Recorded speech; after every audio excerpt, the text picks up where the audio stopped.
Another installment of one of the great Western New York high school sports rivalries. It's the St. Joe's Marauders playing host to the Canisius Crusaders today here at the Robert T. Scott Athletic Complex in Tonawanda, New York. My name is Vinny Christian.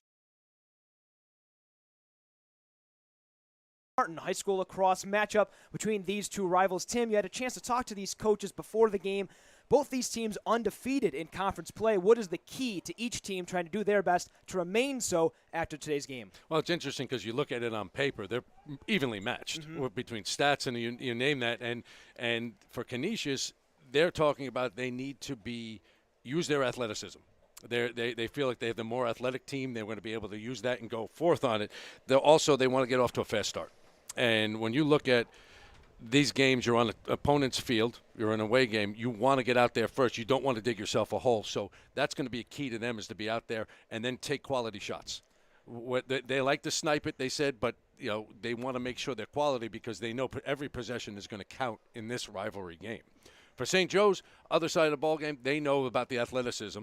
So their key, first and foremost, is they've been working on ground balls, making sure they're able to get to the ground balls first, body, and get those possessions so they could get down the field and be very patient, which is the number 2 key, patient on offense. They have to make sure they don't just force shots. What Coach had said was there were some times in some of the games previous that they were just forcing things.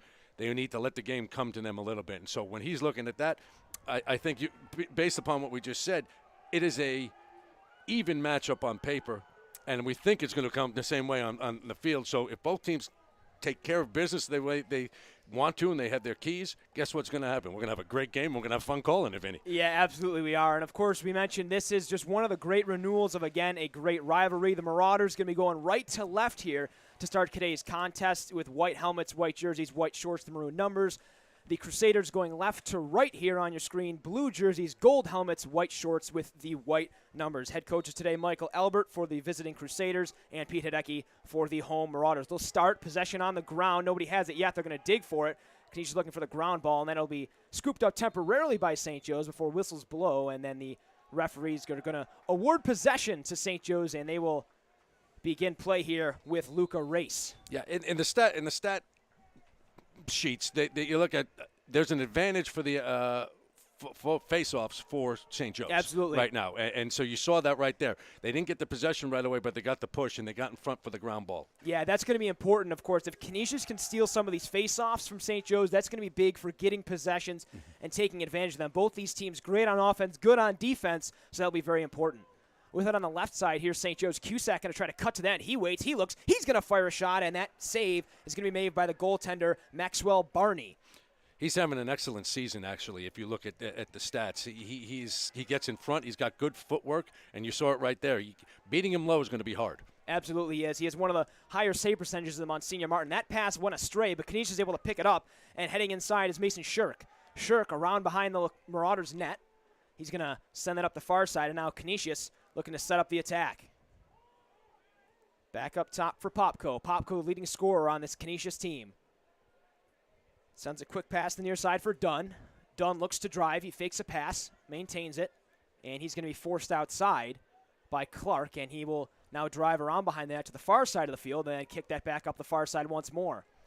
Back up top now for Shirk. Shirk loses it, but it's able to be corralled once more there by LaForce. LaForce looks to drive. LaForce waits. LaForce, he fires the shot and scores! The Crusaders get the opening goal courtesy of Casey LaForce, and Canisius has an early 1-0 lead. Well, you saw it was a good job right there by Canisius, moving the ball around first to see what St. Joe's was in. And they were in a man, but they were playing a soft man. They weren't pressing out so much. So what happened was you had the ball go over to the left side to LaForce, and he was able to cut up front, and he went above the screen, which allowed him to be open to get that shot. And that was a very nice play. It was a good way to look at the defense first, because both teams are going to be trying to feel out what each one is going to try and do at the onset of this game. Yeah, this is a very important beginning first quarter here, and as Canisius gets possession off of that face-off, very important from them there. Nice work from Sam Whistler, who does have most of the draws on this Canisius team. So once more, the Crusaders will have possession. Billy Palladino with it on the far side now for the Crusaders. Back up top. It's Walker Popko. I'm sorry. Now on the near side with it is Sean Keene, and Keene will hold it as he's Got a little bit of soft coverage from Luke Ventresca. Keene looks to drive. Now he stutter steps, looks to drive to the net. He spins around, falls to a knee, and then gets back up, sends a quick pass to the far side. Canisius working it around. Back up top once more. Waiting to drive, spinning around. Doesn't have a shot yet. They'll move it to the near side here. That's Popko with it. He takes a shot, and that will go wide of the net, but Canisius able to back it up with number 18, Bachchan, and he will begin with possession. You have to think Canisius is going to try and get Popko the ball a lot. He's leading the team in goals, and he's got 26 on the season. He's a big body, and he's very, very smart player. Yeah, you're absolutely right. He is the leading scorer on this Canisius team, and he will be taking his fair share of shots today. Driving in the net is Keene. Keene around behind, looking for an outlet. Right out in front, they take the shot, they score again. A very nice play there to find the ball. Tommy Stouffer buries one low past goaltender Evan Gallo, and just like that, Canisius has a 2-0 lead. You can see what Canisius is trying to do right now. They're trying to get the matchup of a short stick on a short stick, bring it to X, and then try and beat that man, not so much to score the goal, but to create the slide, and that's what you saw right there. The slide came, and Stouffer came right down the left-hand side, was able to get the pass and pop it right in. Interesting change being made here. Ventresca, who lost the 2 face-offs to begin this game, being switched for Steve Hoskins, who's going to begin. That's a loose ball. St. Joe's trying to grab it. They can. It's a ground ball. Losing his stick temporarily was Dion Anderson, and a ground ball again will be knocked free, and then Canisius emerging with it once more for Popko. There's those ground balls that Coach Udeki was concerned about coming into this game. He said, you've got to be able to get those against this team because they are extremely athletic and strong. And once more, it's sort of coming back to bite St. Joe's as they have allowed 3 straight Canisius possessions, and they're looking to score once more. LaForce, who has one already, he fires a bounce shot that deflects over the net off of the stick of Gallo, and it will be backed up by Bachchan, who will begin another possession for Canisius. That was good defense that time. He was able to get the back check on that shot, so it made it kind of come off real soft and bounce up. Cutting that is Popko. He fires a shot that goes off the side of the net. Gallo going to race for it to try and back it up. He's not there in time. Bachchan will be. And as a result, he will have the ball one more time behind the Marauder net, being defended by Bissignol. He cuts the net. He fires a quick shot, saved by Gallo. Rebounds right there, and that will be covered in the goal crease by Gallo, and Polosoto helped him out there a little bit, but then a loose ball as they weren't able to corral it. Now Canisius has an opportunity. Polosoto couldn't scoop up the ground ball, and racing for it is Cusack. He falls, and that goes out of play by the Marauder bench. I believe the referees are going to... they're going to call for Canisius. Yes, good point. And now Popko with it once more. Well, you saw one of the defensive changes right off the bat. They're allowing that sweep to come back a little bit more, let Gallo take the shot and save. As you can see, he's an excellent goalie right there. So they're letting that now instead of doing the slide and getting the mismatch on the cutting play. Yeah, goaltender Evan Gallo with a .670 save percentage so far this year. St. Joe's on the attack. Latour with it. Latour, quick pass. Gatt has it on the near side. Joaquin Gatt, second most goals in this St. Joe's team. He stutter steps, makes a move, but he's being pressured by 2 Canisius defenders. Doesn't really have anywhere to go with the ball right now. He's doing a good job moving his feet, though, that's for sure. He's a freshman. He's only a freshman, and he's doing a heck of a job. Yeah, very smart player. Tyler Smart gets the ball now. He looks to get things going. Makes a pass. Firing a shot is Casada, and that shot will go wide. St. Joe's there to back it up, and Tyler Smart will pick the ball up behind the Canisius net. This is the first time St. Joe's has really had a possession in this game so far. We'll see if they can make the most of it. Tyler Smart with it now. He looks to cut in front. Tried to send that pass there. He couldn't get it. Near side, Cusack. Cusack cuts. Doesn't have an outlet. Gives it to Gatt. Gatt being forced out once more. Canisius really extending the defense right now, making it uncomfortable for St. Joe's. Roost has it for St. Joe's. They're trying to find a lane to the net. They don't have one yet. Cusack trying to drive there. He cuts. That ball gets knocked free, and a great play by Canisius, and they're going to come the other way now. Good defense from Schoenberger there for the Crusaders. Around behind the net with it is Dunn on the attack for Canisius. Yeah, he's a big boy, Schoenberger. He's a sophomore, but he's one of the bigger ones out on the field. Yeah. And that's a nice luxury to have. Yes, it absolutely is. If he's in this program for a long time, that could be a big thing for them defensively. And that play led to a turnover from him, but the St. Joe's Marauders able to get the ball back here, and Cusack's going to send a high pass ahead towards midfield. It goes off the stick of Luca Race, and then instead of having possession, St. Joe's turns it right back over, and Canisius will begin with Aaron Eberhard. Canisius wasn't doing anything spectacular there on the ride. They just stayed with their positions, and they stayed in their zone, in a sense, on the ride zone, and they were able to just make St. Joe's make the mistake, and the ball goes out of bounds. Ooh. That was an interesting play there, and possession's going to be awarded to the Marauders after that one. I believe Cusack probably wanted that pass back, and I think Race at the same time probably wanted to do a little bit of a job, better of a job receiving that. Exactly. But St. Joe's gets it back now with Smart, and they'll try to put their first goal on the board. Smart drives. He can shoot. He fires one and scores. The Marauders cut the lead in half. It's 2-1, courtesy of Tyler Smart. You know, if you're St. Joe's, you'd like to see that right now. That he is your stud. He is your leading goal scorer. You want to get the ball in his hands so he can make something happen. Canisius is pushing out really hard. So if Tyler gets the ball on the outside, one move, he's got a clear shot to the goal, and that's exactly what he had on that play. Yeah, normally this team is a team that does like to work the ball around quickly and then sort of get him a shot in a good position. I think so far in this game, you've evidenced right there, he's got a shot and he can take it from anywhere. So if he has a lane, I think your best bet right now is for him to take it. A lot of these times when you're playing in these rivalry games, your star players have to show up and you have to rely on them. Absolutely. Big-time players make big-time plays in big-time games, and that's what's going to have to happen in the remainder of this one. 6 minutes into the first quarter, Canisius leads 2-1. Here's the first face-off win for St. Joe's. Yeah, Ventresca with it now. Ventresca cuts in. He's got a lane, fires a shot right into the stick of the goaltender, but it bounces free. Gatt couldn't get it, and Canisius emerges with possession. There it is once again. You saw the Canisius goalie go down. He's good and low.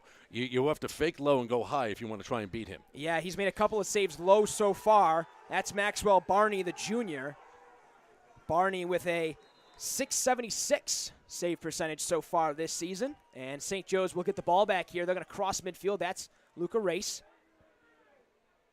Race spins back towards midfield, and he's going to make a substitution, drop that ball off for Willard Pottle. Pottle, the far side for Smart. Scored the most recent goal in this game. Looks for Casada. Had to wait for him to look back at him. Casada catches the pass, and he's going to work his way around. Casada looks to drive to the middle. Quick pass there. Smart receives it. Sorry, that's not Smart. Smart now looks to get the pass, but that went by him, and it's going to go back towards midfield. Polosoto missed it, and Canisius will have possession here. They come in on an odd man rush. That pass to the middle knocked down. Able to scoop that one up are the Marauders. They'll move that forward. That pass looking for Casada. That's too far for him. That's another unforced turnover on the clear right now by St. Joe's. That's two of them right off the bat in this first quarter. Yeah, those mistakes are going to bite you in the long run, and the first one didn't lead to a goal. As a matter of fact, after a couple of switches in possession, St. Joe's ended up scoring. But here, as St. Joe's gets possession back again, those turnovers, I think the team that cleans those up the most probably has the advantage here the remainder of the game. You're right, Vinny. You're right on point with that. I think they'll settle down. It's a rivalry game. Adrenaline's going. They're settling down. You've already seen St. Joe settle down a little bit more now on the offensive end. Absolutely. And just as you say that, Tyler Smart on the far side of the field sort of looked at everybody in formation with him, used his left hand to just sort of signal. Everybody sort of dial it back and sort of dial something up here, which looks like what they will do as St. Joe's takes their first time out of the game to set something up on offense. 4:15 to go in quarter number one. The Crusaders on top early. It's 2-1 Canisius.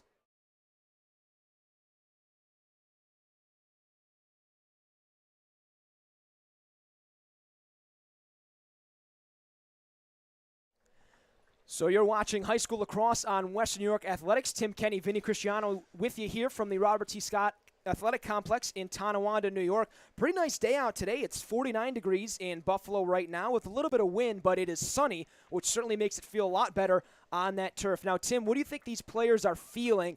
Rivalry game, sort of early spring. What are the emotions like, and what are the actual physical feelings like here out in the field right now at this first time out? Well, coming out right off the bat, they're jacked up. This we talked about rivalry. It's a big game in Monsignor Martin. Both teams are at the top of the standings right now. Both teams are doing fantastic.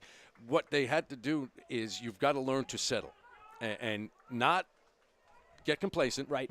But just settle down so you're not jittery. Yeah. And what you've seen, I think, on some of the clears for both teams is people get so uptight. The kids get uptight that they just try and get it out there quick. And I think both coaches in this timeout, it was a good timeout, I think, called by Coach Udecki, because you got a chance here to tie the game up. Let's set something up. But I think even over on Canisius' side, Coach Alpert's going to be like, all right, calm down. We've got a couple goals, but this is a long game. Let's not let it go out of control right away. You're absolutely right. And as St. Joe's takes a shot, the save is made there by Barney, and Canisius will sort of attempt to a clear. That ball is on the ground momentarily, and we'll see who's able to get it.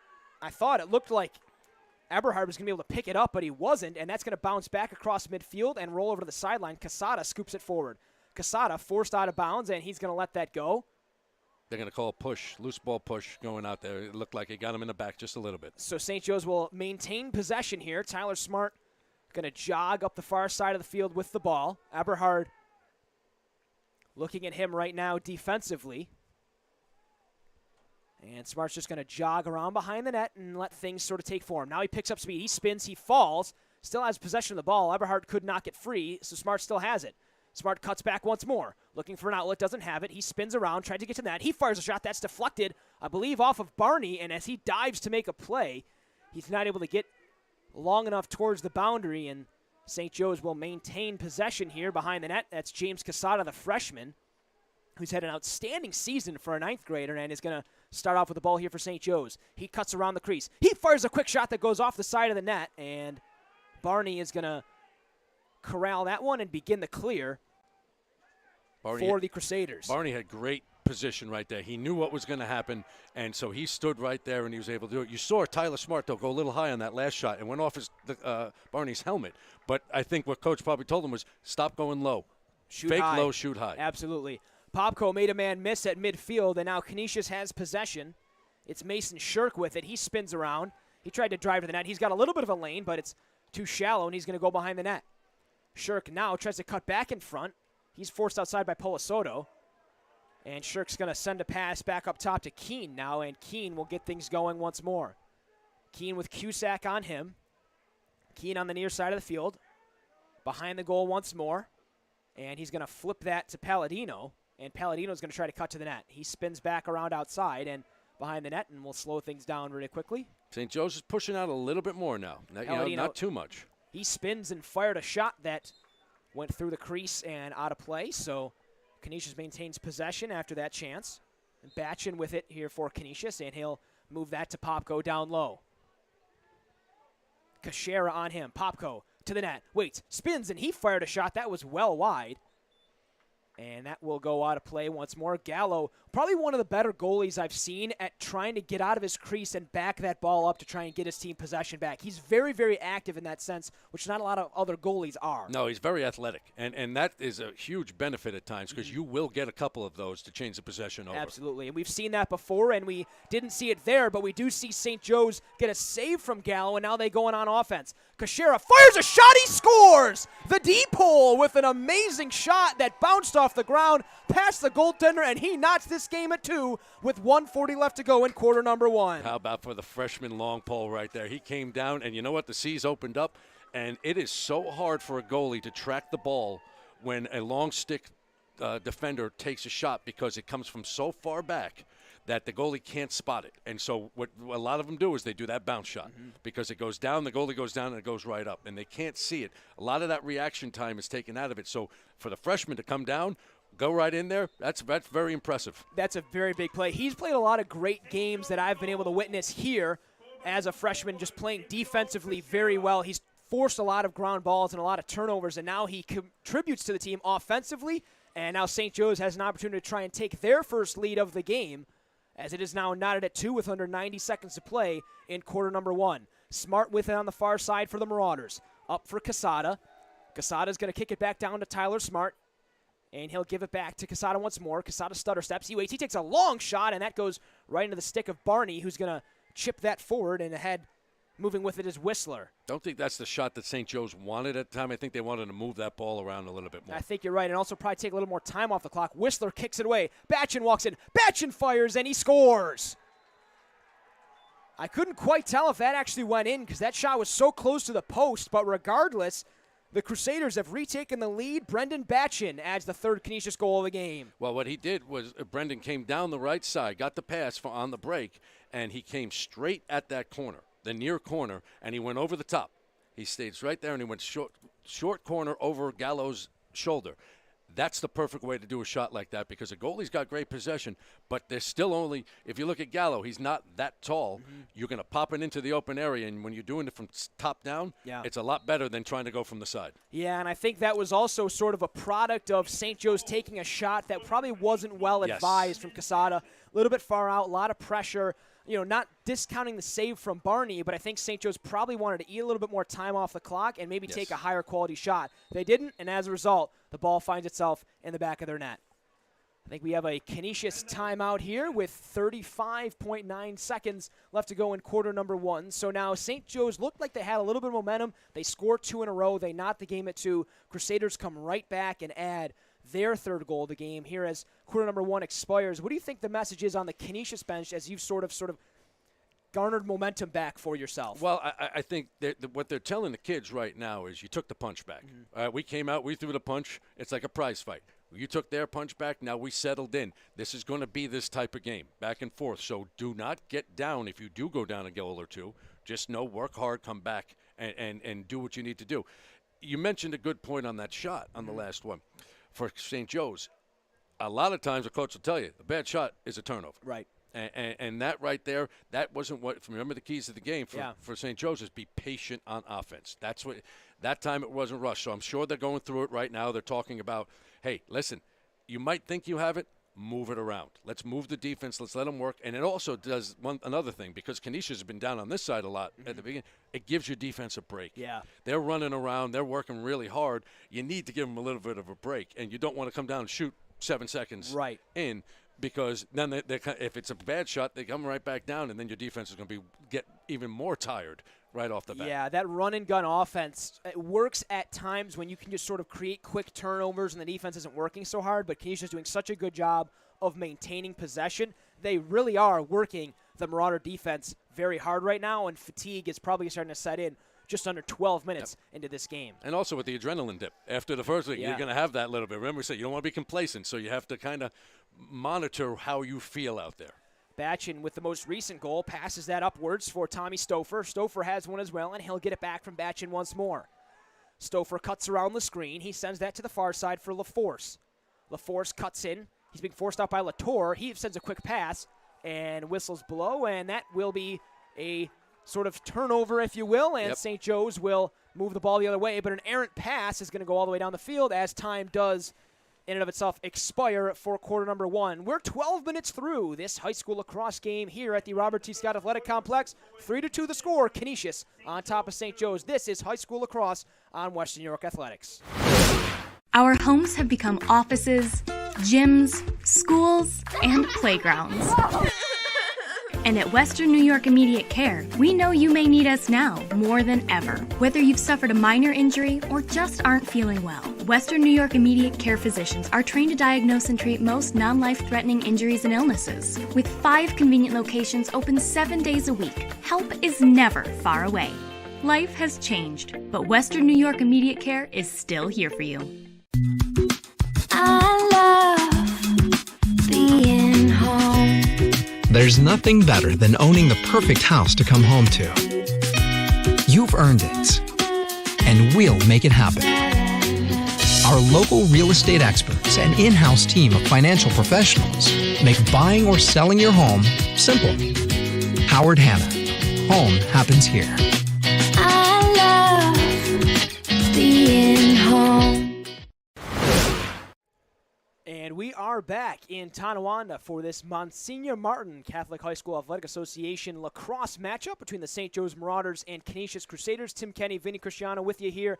And this game has been an interesting one so far. It is 3-2 Canisius after 12 minutes of play. We have 12 more minutes of first half action remaining before a 24-minute second half, and a lot of lacrosse left to go. It is a one-goal game right now, and I think at this point, Tim, the jitters of the beginning of the game probably have passed, and now, as we mentioned right before the break, some of these teams defensively, namely St. Joe's, some of these guys, I should say, are probably getting a little bit tired because they've been worked so hard. Canisius has really had most of the possession so far in this game. Yeah, and they're going to have to understand that when you get the ball on offense, as we were just talking about prior to break, that you need to work it and get a good shot, not a shot you think is good, but move it around, move the defense, make sure we have it. You have it to a point where it's given enough time, you've got a good shot, get it in there, and if anything, you get a backup. And that's the other side right now. They haven't had too many backups yet because their shots have kind of been right at the goalie in a sense. Yeah, that's a very good point. And now another scramble for the ball here off the face-off. And one thing we've noticed in this game is neither team is really doing a great job of winning the ball clean off of face-offs. Here, Canisius emerges with it, and they've done a really good job of that so far. With it right now is Palladino. Palladino sending that downward, and Bachchan will have it behind the net. Bachchan spins around, tries to cut in front. He doesn't really have a lane right now, and he's going to force himself back outside and send that up to Popko. Popko up top for Shirk, and Shirk will send it to LaForce on the near side. LaForce going to drive wide. A flag flies. He passes that inside. Palladino tried to send it back to LaForce, but that pass couldn't find him, and as a result, will go out of play, and we will have a stoppage very quickly as a penalty has been assessed to the Marauders. He got interference. So basically what happened was one of the St. Joe's players restricted the movement coming through in front of the crease. You could put a body on him, but you can't do it too much, and it was too much for the ref's liking at that point. But it's still that I don't think Coach Hideki will have a problem with one of his players taking that penalty because it's being aggressive on defense. Yeah, that's a really good point. So looks like Polosoto is going to be the one taking the knee for the Marauders in a man advantage situation for Canisius. They'll work the ball around and try and expand their lead to 2 once again. On the near side with it is LaForce. He cuts back inside. He doesn't have a shooting lane yet, but he waits. He sends a pass, cutting inside and firing a high shot that's deflected. Nice defensive play there to redirect the shot from Will Dunn right into the netting of the stick of goaltender Gallo. And now St. Joe's able to work some time off of this penalty as they cross midfield with Race. Yeah, they're going to take their time now, get the penalty off, and then they'll come back and even and try and now work the ball properly and take some time, which right there you see that pressure from Canisius is really causing problems St. Joe's on the offensive end. Yeah, Cusack with it now. Cusack right out in front. He's on a low pass. Smart couldn't get it. Racing forward is Latour, and Latour is going to be at a disadvantage there with the long pull, and as a push is called there, Smart will get the ball for St. Joe's, and they will have another opportunity here on offense with their leading scorer beginning with possession for the Marauders. Well, he didn't get the ground ball right away, but he had the position and caused the push. Roos gets checked as he goes to the net. He tried to send a pass to Casada. He couldn't corral it. He's able to get the ground ball, though, and sort of cut around, being defended there by McKellar. And he cuts inside. He gets by him right on in front and shoots it right into the waiting stick of the goaltender, Barney. A great save there, and now Canisius with the clear attempt. They'll try to go the other way. That was a fantastic save right there, and you're looking at Casada took that. He wished he probably took one more step. If he had one more step, he had a lot more goal open. That wasn't necessarily a bad shot, but No. just a better save by Barney, and as a result, Canisius will get possession back and another chance offensively as Popko, who has been held off the score sheet, at least in terms of goals for now, he has the ball and he sends a pass to the near side. Shirk has it. Shirk's going to try to work on Cusack. He sends it back to Popko. Popko waits. He doesn't fire yet. Now he does, and that one just goes wide. Gallo really spread out for that one, but it just missed the net. But Canisius maintains possession. It's behind the net for Palladino. He sends that out front. Another shot and right into the stick of Gallo. A great save there. That shot came from Sean Keane, and now St. Joe's goes the other way. Cross midfield, Cashera. He's got one. Does he want another one? He fires one, and he scores again! There it is Two again. goals in a row for Gabriel Cashera, and the long pole is currently this game's leading scorer, and he has just tied the game at 3. Well, you know what? For the freshman, it looked like on that one, man, he was trying to get that from behind and jack it forward, and it was a little slowed down, so he kind of threw a knuckleball. It was a knuckleball bouncer that kind of bounced and kind of went up that way. But you know what? Once again, if the C's are opening for him, you take it. Yeah. If you're a coach, what you want to tell your offense is your attackman, make sure someone's backing up. Because if misses the shot, they're right there. They get the ball, no harm, no foul. They could set up their offense again. And it looked like Barney almost fell, and I think what that was a result of was him sort of being tricked by the slow speed of that shot, and I don't think he really maybe expected Cashera to try to take another one from that far out, but he did, and it worked. And now with 9 minutes left to go in this first half, we're knotted at 3, but Canisius gets possession back off of the faceoff, and they'll try and get another lead as we have another Crusader timeout. You're going to have a couple of these, I think. This is a little bit of a chess game between both coaches right now, trying to take advantage of every single possession you have. You're absolutely right. 8:52 left to go in quarter number 2. We're knotted at 3. This is high school lacrosse on Western New York Athletics.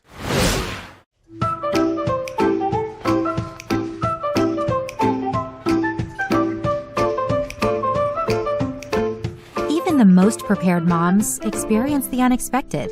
When you do, we're here for you. When you're ready to buy a home, start your search at howardhanna.com. You'll be the first to see new listings, find similar properties, and connect with a local Howard Hanna agent. Get started today at howardhanna.com. Being home. And we are back at the Robert T. Scott Athletic Complex. Gabriel Cashera has just tied the game for the Marauders. It is 3-3 here, and Canisius calls a timeout with possession on the offensive side of the field for them. What are they going to try to set up here? Obviously, they want to retake this lead, which they have had and then been tied and then had again, and it was tied once more. Well, I think what Canisius is going to do is move it around to some of their playmakers. Right? You've seen Popko. His size, he's able to bully his way in. LaForce is quick on the outside with a quick shot there. They're going to move it around to some of their players. Billy Palladino will pull it up the left side and try and get into the scorer's hands. That's really the key right now. It's a 3-3 game. We talked about it just before break again. Every possession is going to count in this, and you want to make sure you take advantage of it. So I wouldn't be surprised to see a set play come out. One of the playmakers, it's going to be set for him. My guess is probably going to be Popko because he'll come through the middle and use his size. Yeah, you're absolutely right. And I guess I'll say as an individual, I'm somewhat surprised he's been held off the score sheet as of so far. I don't imagine that's going to last very long. He'll start with possession for Canisius and then work that back down low for Bachchan, but he gets it back once more on the far side of the field before moving it back up top and getting the ball eventually. It was LaForce. LaForce going to make a move, cuts inside, switches hands, and sends that behind the net. Bachchan with it. Bachchan has the most recent Canisius goal. Spinning around on the far side is Shirk. Shirk couldn't get a shot off. It's back to the far side. LaForce has it once more, and he'll slow things down before making his attack. He'll actually backpedal a couple steps, and now he will start forward to drive to the net. He cuts, spins around, right on in front, and that pass couldn't find anybody, but there on the support is Shirk, and he will send it to Bachchan on the far side before getting the pass back once more. You see the slide by St. Joe's on defense there. They slid over perfect on that time. And the pass was errant, looking for LaForce, but he couldn't corral it. And as a result, a turnover there, and St. Joe's will get possession. It's Evan Lasky who's going to start in. He's got a little bit of speed. He's moving his feet really quickly as he drives around. He looked like he was going to try to cut through the middle there, but instead he's going to give it to Tyler Smart, and now Tyler Smart's going to orchestrate this St. Joe's attack as he picks up speed, being defended by Sam Whistler. The offense runs through him for St. Joe's. It runs through him, so he's going to watch him. You see him battling right now, and he's going up against Whistler, who is a big boy. And Whistler, not only is he a really good defenseman with his size and he's able to move, you're seeing he's taking care of business too at the X for faceoffs as well. And that's a huge part of this game, is that St. Joe's, coming into the game, you think they have the advantage in the faceoff circle. They have not been able to use that to their advantage today. Canisius has gotten most of the possessions right off of those faceoffs there at the X. Canisius gets the ball once more. Smart actually turned it over there, and Whistler made a nice play defensively to force the ground ball. Canisius with it on the far side now with Keene. Keene has it working on Levi Roost. Keene stutter steps. He's got it in one hand. Now he's double teamed. Still has it, though. Can't quite get to the net, but he emerges with the ball still before sending it past to Popko. Quick pass inside Palladino. Back to Popko. Popko looked like he was going to shoot things better of it. Now he tries to drive to the net. Can't quite get there. He's forced out by Polosoto. Still working on him. Cuts inside once more. Doesn't have an advantage yet. Sends a bounce shot. Save made by Gallo. He kicks that away, but Canisius there to recover. Dunn has it for Canisius. Dunn around behind the net. Let's see what he does here. He looks to drive, being forced out by Clark. Good defense by St. Joe's right there, really standing their ground and making Canisius kind of use their body but then have to give the ball up. Keene working on Roost. Keene falls, still has it. He tried to send a shot over his head, but he loses it, and Roost picks up the ground ball. Roost the other way for the Marauders now. He crosses midfield with it. See if they have something on transition. If they don't, they're going to pull it right out, slow it down, get the substitutes in, and run what they want to do, which is probably they're going to try and get it to Smart behind at X and then move the ball around again. Under 6 to go in this second quarter. With it now for the Marauders is Matt Vogel. He sends it down low to guess who? Tyler Smart. He tends to have the ball a lot, and now he will try to get something going here. He looks to drive, lowers the shoulder, can't really get anywhere, and he's going to reset himself. as Gabe Cusack enters the offensive formation for the Marauders. He looked to go somewhere. He couldn't really find a lane. He sends it back to Smart. Smart looks to drive in. Still has possession for the moment. Now he takes a high shot, and that goes high and wide. That will be backed up by Cashera. I'm sorry, it'll be backed up by Quesada. Cashera's done his fair share on offense, but he's not backing up balls right now. Started with a C. We're good with that. Yes, Don't worry. we'll see what happens. Quesada now looks to drive. Quesada with a shot, and that went off the dome of the goaltender once more. Nice save. Good positioning right there. And heading the other way is Palladino. Palladino across midfield. Palladino, quick pass. Right there is Canisius. Popko with it. He scores! Walker Popko with his first goal of the game, and with exactly 5 minutes left on the clock here in the first half, Popko's first of the day extends the Canisius lead back to 1, and they are up 4-3. That all started with a great save down by Barney on the Canisius defensive side of the field, but what was more important was the quick movement. They were able to get that ball right out and come down and have odd number rush right there where they found Popko sitting down right on the crease. 9 times out of 10, he's scoring that goal. Absolutely. A lot of these players would probably be able to score that goal, but Popko, maybe more than most, he's probably one of the more talented players on this field today, and he showed it just then. St. Joe's with a win on the faceoff. Ventresca gets knocked to the ground, though, and a flag flies. Yep. Picking up the loose ball is St. Joe's, though. That's Lasky with it. Lasky's going to reset. He spins around, dodges one man. He might have a lane here. He's going to try to take it. Lasky is forced out there. Good defense from McKellar. And Lasky will still hold. We have a delayed penalty as the flag is down. Lasky looks to drive. Lasky lost possession of the ball, and it will be scooped up by Eberhard, and the whistles will come for the penalty. It's interesting to see now how Canisius has adjusted in the sense they are not letting Whistler leave Tyler Smart. He's staying on him no matter. He's not switching off of him. He's staying right on him, and that's allowing the defense for Canisius then to push out on some other players and make it uncomfortable. And so that's what you saw right there. And those are some big bodies. You talk about the athleticism.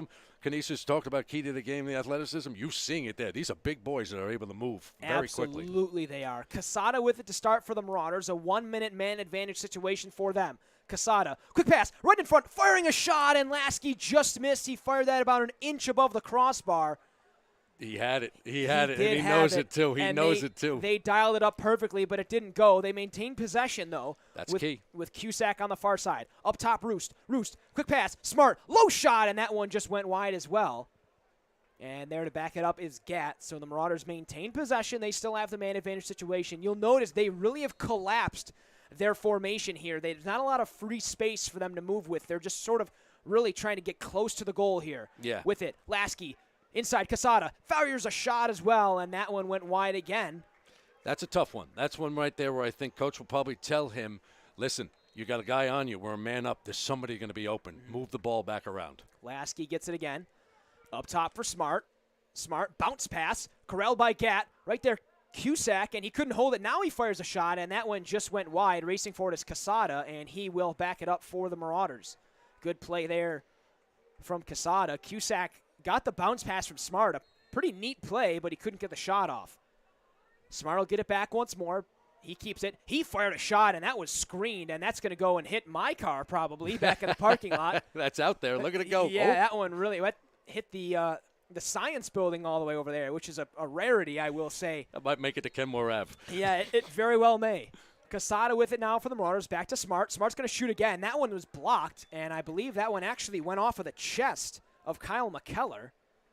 This is what Tyler right now he's got to slow down a little bit right now. Those are two shots that, while they were towards the goal, a little bit contested. Move the ball around a little bit more and let the ball come back to you while the defense shifts. Probably not such high danger opportunities for him, but he can shoot it, and we'll see who takes the next shot. Roost able to corral it for St. Joe's. Back to even strength here, and that pass bounced off of a Canisius defender.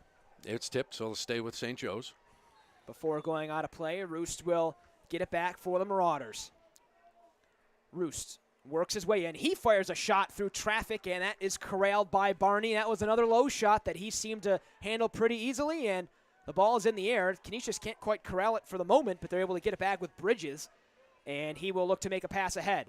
That pass missed his man, and that's going to go out of play. So another turnover at midfield. We've noticed that a lot today.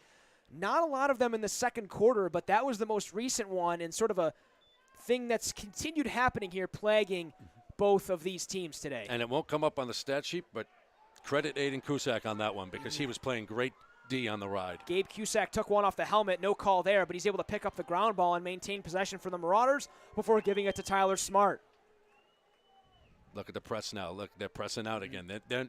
What Canisius is trying to do right now is not let St. Joe's get comfortable at all. Make them force some bad shots. So Eberhard, the closest defender to Tyler Smart now, so maybe a slight change in the defensive plan for the Crusaders, but either way, Smart's going to try to start in. Smart through a screen. Smart fires one, and that one was deflected before it got to the goal, and that will be into the netting, but backed up by Quesada once again, and with under 2:30 left to go in the second quarter, Marauders still down by 1, trying to tie it. Quesada with it for the Marauders. McKellar on him. Quesada with a screen. That was Vogel with the screen. Quesada tried to drive another screen for him. He's got a lane. He fires that one off the post. That goes all the way back to midfield. It's knocked down. Good play there by Bissignoul, and the Marauders with it again. Vogel. That was a snipe. That was a snipe shot. That really shot. was. Quesada almost had it, but he didn't. Under 2 to go here in quarter number 2. Smart has it behind the net. He tried to drive. Couldn't get the leverage. He spins around again. Sort of double covered he is, so he doesn't really have a lane. He kicks that back out to Quesada. Once more for Cusack. That's Gabe Cusack. One of 2 brothers on this Marauder team. Cusack looks to drive. Doesn't have a lane yet. He spins around. Spins a third time. Stutter steps. He's got to be running out of energy. Sends a high pass and away from Smart. And Canisius will get possession off of the turnover. And I think Cusack just had that ball for so long. He was probably gassed and couldn't really do much else with it. Smart couldn't catch the high pass. And now, with 90 seconds to go in this quarter, Canisius is going to try to extend their lead. Long pass there, and that one went past everybody, and that's going to go out of play. Yeah, that'll be St. Joe's ball. That was a pass. Yes, it will. Now, Gallo's going to have it for the Marauders. Canisius, their bench, was looking for a call on that one, as it looked like Palladino was checked up high, going to get that high pass, but the ball rolls across midfield. Canisius will get possession back after St. Joe's couldn't clear it successfully. Now they've got an opportunity here. That's Bachchan. Bachchan fires a shot and scores. They didn't go. It didn't go in. I don't see. Okay, I guess not. But there's a flag down. Everybody, there is. You're right. I see that at midfield now, and yeah, I'm not sure. I thought the ball went in, but apparently not. They all celebrated. Well, at least Canisius did, as if it went in, and then sort of a protest from Gallo and the St. Joe's defenders followed after that. The flag is sitting right at midfield here. Yeah, they got St. Joe's offsides on that. One of the attackmen kind of went for the ball, jumped over, and then jumped back and hoped the ref wouldn't see it. But the back ref here saw it, and he threw that. He threw the laundry on the field. Yeah, you're absolutely right. So once more, it looks like Polisoto is going to be out of the game. Man advantage situation, under a minute to go in quarter number 2. LaForce with it for the Crusaders. He's got a goal today. Can he get 2? Excuse me, takes a pass here as Palladino sends a low one, but gets it back. He waits, back up top. LaForce, far side now, and ball's on the ground. Shirk couldn't quite corral it, but he gets it back. That's, of course, Popko. Palladino gets it back one more time, back to the top of the formation. Popko with it again. Popko waits. Past the far side, LaForce fires a shot, and that went high and wide, but Canisius maintains possession by backing that up under 30 seconds to go in quarter number 2. Canisius is doing a great job right now moving the ball, getting St. Joe's defense to move, and especially on a man down, that's what you want to do. Shirk sent the pass right there, an opportunity for Canisius, and firing the shot wide was Keene. Keene's got a box background, and you could tell. You could see how he's not afraid of contact and holding on to that ball and going inside against the big boys. Time winding down here. Popko with it. Popko fires a shot. That one off the post. Back up top. Waiting. Firing another shot. That one's blocked before it gets to the net, and that will go out of play just as the buzzer expires on half number 1. So Luca Race, who's been taking a beating today, blocks another shot at the end of the half. 4-3 the score. Canisius Crusaders on top of the St. Joe's Marauders. We have 24 more minutes of varsity lacrosse action coming up in just a few. This is high school lacrosse on Western New York Athletics. When it's time to sell your home, start with a visit to howardhanna.com, ranked the #1 real estate site for sellers. A few clicks will show you the sales price you can expect for your home. We can get you the most money in the quickest amount of time because we know where the local buyers are and how to reach them. So if it's time to sell your home, visit howardhanna.com today, and we'll match you with a local Howard Hanna agent to sell your home fast. I love being home. Our homes have become offices, gyms, schools, and playgrounds. And at Western New York Immediate Care, we know you may need us now more than ever. Whether you've suffered a minor injury or just aren't feeling well, Western New York Immediate Care physicians are trained to diagnose and treat most non-life-threatening injuries and illnesses. With 5 convenient locations open 7 days a week, help is never far away. Life has changed, but Western New York Immediate Care is still here for you. If you've been injured in an auto accident, large or small, call 681-4088. RES Physical Medicine and Rehab right away. If you are in pain or just sore, don't take chances. Call RES today and take advantage of their 24 to 48-hour appointment pledge. With no copays, RES will help navigate the confusing world of no-fault insurance with you, so you can concentrate on getting better. 681-4088. RES Physical Medicine and Rehab. The most important call you can make after an auto accident. 300 Level Media is a locally owned and operated, multi-purpose media company right here in Western New York. You'll find us everywhere, covering the Bills, Sabres, the Utes, Bisons, Big Four basketball, local college sports, and much more. Our staff offers a variety of media services, from video production, live event coverage, audio broadcasts, professional voiceovers, camera operation, and videography. Visit www.300levelmedia.com or give us a call at 716-427-2600. This is 300 Level Media. Does he do car? Forget about it.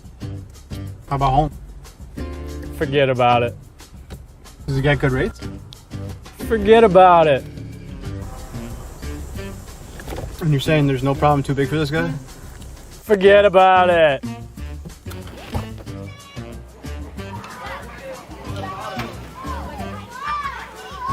Paul, this is Johnny, the guy we've been talking about.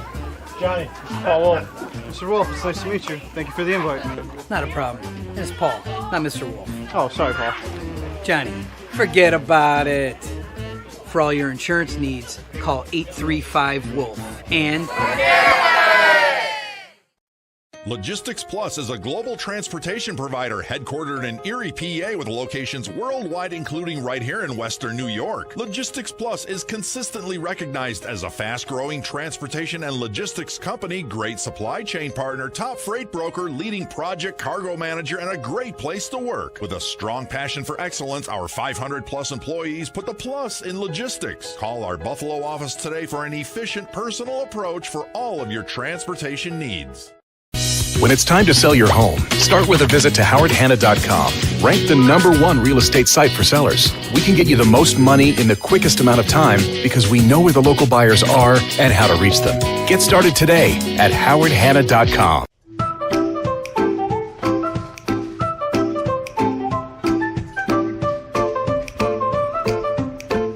Even the most prepared moms experience the unexpected. When you do, we're here for you. Vinny Cristiano, Tim Kenny with you here from the Robert T. Scott Athletic Complex in Buffalo, New York. The St. Joe's Marauders currently playing host to the Canisius Crusaders in a varsity lacrosse matchup. Canisius with the upper hand at half. It's 4-3. Tim, we mentioned this. We sort of expected a higher scoring game. That has not happened, although it has been a surely exhilarating game so far. What are your thoughts so far after 24 minutes? Well, once they settled down, you started to see, I think both teams were trying to force some issues going out of it. And you saw Canisius kind of settle down a little bit more than St. Joe's did on the offensive end. Both on defense, you're kind of seeing what's happening. Canisius is pushing out, making them not comfortable. St. Joe's is setting back a little bit, but they're doing a quick slide. And you're seeing it, some of the star players like a Popko will come up top. While he might get by his first guy, he's running into a second one. That's why he's having a hard time. And they're doing that more for him than anybody else. So that's going to open some things up for the Canisius players. But to their credit, St. Joe's right now, they're sliding and doing the right thing. They settled down after the first couple of goals where they didn't have that. Yeah. So when you go through the ebb and flow of a game like this, there are going to be these moments. I wouldn't be surprised they come out in the second half and all of a sudden goals are flying left and right, because they've settled down and the coaches have seen a half now what they're trying to do. The key is, the kids understand that. Right. And that's what they call IQ. They call it lax IQ. You look at it and you sit there and say, who's got that, who doesn't? And I think that's what's going to be the biggest determining factor in the second half is who's going to realize as the players out there, where are my open opportunities? Not where the coach is going to tell you where to go, but you've got to be able to read where the defense is playing you. Yeah, you're absolutely right. And we've seen both teams take their fair share of shots that have gone wide or the goaltender's making some saves. Of course, right now, Maxwell Barney has quite a few saves on the Canisius side. St. Joe's seems to be shooting low on him, except for Gabriel Cashera, who's the long pole, who's got 2 goals today. The only player in this game with 2 goals, Casey LaForce, Tommy Stouffer, Brendan Bachchan, and Walker Popko with the 4 Canisius goals, and then Tyler Smart opened the scoring for St. Joe's, and then Cashera with 2 for the Marauders. Sort of that's how it's looked so far. Really interesting game so far. And I think that's sort of the thing is the higher quality chances, like we mentioned in the beginning of this game, are going to have to be something you recognize and take advantage of rather than forcing the ball, which is something that I think St. Joe's has done a lot in the past couple of minutes especially. Correct. You're 100% correct. And, it's interesting because lacrosse, when I explain lacrosse to people at times who don't know it as well, I kind of tell them it's like hockey because you got the inside, you got a crease, you have substitutes on the fly, but I said the motion is more like basketball. If you think about it, there's screens, you're coming off of it, you're moving the ball, there's cuts. So when you look at when you look at those 2 aspects of the game, the key is how do you work the ball and find the open gap? It's not always going to be there, but by moving that defense. So I mean, in the end, both teams are playing really well. Just because it's a 4-3 game, as you mentioned, it's a great game. I really think, though, we're going to see some of the scoring open up now because there'll be some fatigue coming in, first off. But second, I think both coaches are really good, and they know what to look for. And they're going to go in there and say, okay, they're running this. We're going to counter with this. Yeah. So who adjusts the best coming out, right, the start of the third quarter will tell us a lot about how this outcome is going to come. Yeah, you're absolutely right. 4-3 is the score right now. A couple of minutes until we get back for quarter number 3. Of course, we've got a lot of action coming up here on the slate for Western New York Athletics. Of course, this Saturday is the Baseball Day fundraiser in honor of Coach Dennis Crawley. The opening ceremonies start at 9 a.m. That's at Niagara Falls High School. At 10 a.m., 10 a.m. I saw 10 a.m. I don't know why I said 9, but that goes basically all day. We've got quite a few schools competing in that day of action in Western New York Baseball Day. That will be a fantastic event. Make sure to catch that this Saturday. Next Monday, we've got more varsity lacrosse action for you. Orchard Park hosts Hamburg in another rivalry matchup. That's Monday, May 2nd. That game will begin at 5 p.m. But before we get to those, we've got more action coming up right here. St. Joe's and Canisius, 4-3. We've got 24 more minutes coming up in just a second. This is high school lacrosse on Western New York Athletics.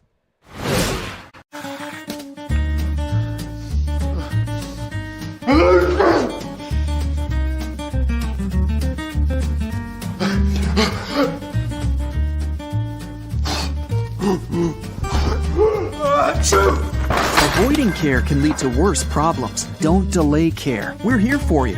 Western New York Immediate Care provides quick, quality care for non-emergent injuries and illnesses. Go to WNYImmediatecare.com for more information. Logistics Plus is a global transportation provider headquartered in Erie, PA with locations worldwide, including right here in Western New York. Logistics Plus is consistently recognized as a fast-growing transportation and logistics company, great supply chain partner, top freight broker, leading project cargo manager, and a great place to work. With a strong passion for excellence, our 500-plus employees put the plus in logistics. Call our Buffalo office today for an efficient, personal approach for all of your transportation needs.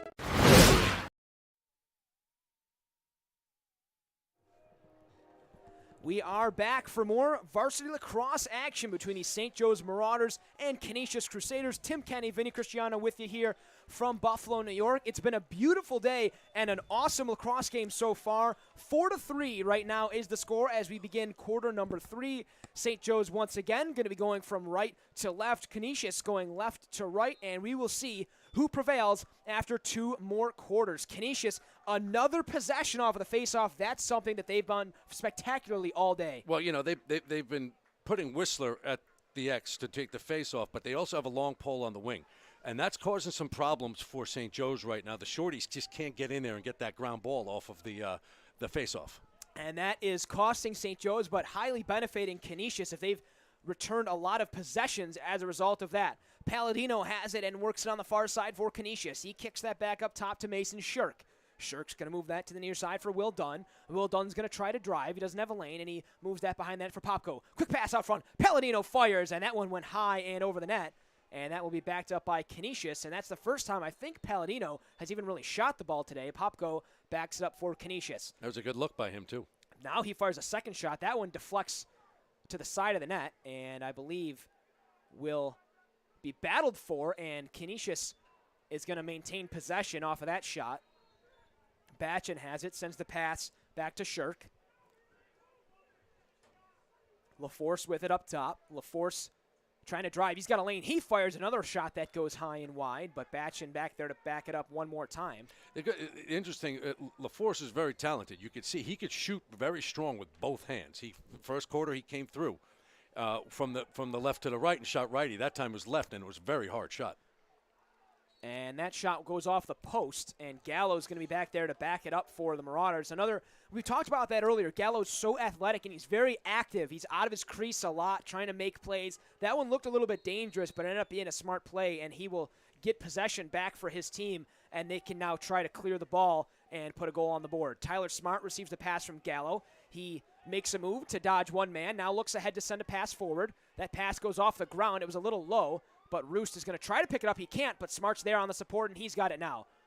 Smart looked like he was going to try to make his way to the net. He thinks better of it and moves it back to Levi Roost, who will reset and begin the first St. Joe's possession of this second half. Here's the patience that Coach had talked about. Now that's a smart play. Don't force anything, set it up. Yeah, and we talked about getting the defense a bit of a rest. Quick pass in front to Smart. Smart jumps. Quick pass right there. Gat has it. I thought he was going to shoot, but he didn't. He spins back around. Gat looking for a lane. He cuts in. He's defended. He takes a shot, and he scores. Woo. A great play from Joaquin Gat gets a goal on the board, and again, St. Joe's has tied it. It is 4-4. Folks, we just want to say he's a freshman. All right, and he went in against the big bodies. He was getting it could have almost been a hold. I thought they were going to call a hold because he got his arm tucked underneath and was thrown up, but he ran through it and he was able to throw that shot, and it was a bounce shot. Mm-hmm. You noticed the bounce shot there, Vinny. It went down and up a little bit, and it was very smart. And for a freshman to have that, that's an IQ play right there. He knew he had it, and he kept going for it, and he was able to shoot down and up, and that's big because now that ties this game up. Yeah, so two freshmen have contributed in a big way for this team today in Cashera and Gat. They've got 3 of the Marauders' 4 goals. And now Tyler Smart with the ball again, and St. Joe's with a second possession in a row here. And this could be big for them. Let's see if they can capitalize on it. Aiden Cusack with the ball now. Sends that across for Tyler Smart. Smart gives it to Casada before getting the ball back. And as Levi Roost joins the offensive formation, he's going to get the pass from Cusack, and they'll set things up once more. Let's see if they remain patient or if they try to fire one. Roost walks in. Roost is going to fire a shot, and it's a low shot. And guess what? It's another save from Barney. And as good look, though, Canisius tries to clear, St. Joe's is going to try to battle for it, and the ball popped loose. And now with it, at least momentarily, is McKellar, who's going to send a long pass ahead. Polosoto's there to play defense on it. It's going to bounce towards Palladino, but he couldn't keep it in the field of play. So St. Joe's will get possession once more, and that's another play. Polosoto, one of these guys that's sort of one of the leaders on this team, an upperclassman, and he's one of the guys going to be playing lacrosse at the next level. A smart play from him there to make sure that Canisius can't get to that ball. Yeah, he's going to St. Bonaventure next year, and he knows he's as he said plenty of times, I've got to get stronger, I've got to get faster, and he's got the IQ. Now it's just a matter of his body developing. Yeah, those physical traits be important at the collegiate level. Cusack has it for the Marauders, trying to shrug off his man. He is sort of at a disadvantage size-wise there for sure, but able to pick it up is his brother Gabe Cusack and maintain possession for the Marauders. He tried to do exactly what was done previously, but this time he didn't have the inside scoop. Ooh, what a shot from Tyler Smart, and the Marauders have their first lead of the game. See, that right there shows you how talented Tyler Smart is. And when he's not forcing it, that was not a forced shot. He cut quickly, beat his man, and got the quick shot off, not a forced shot. And you see right there, he went low, bounced it up a little bit, didn't stay low, and it kicked up again. So they've seen something.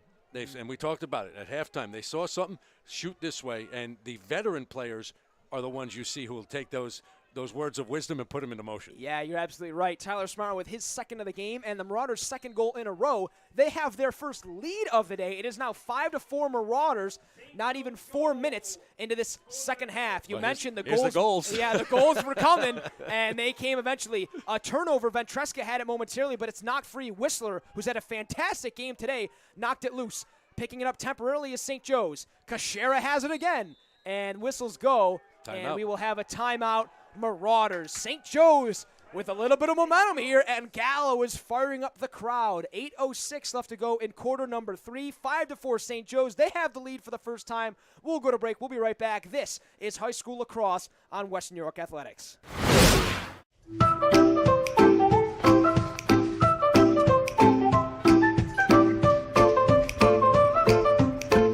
Even the most prepared moms experience the unexpected.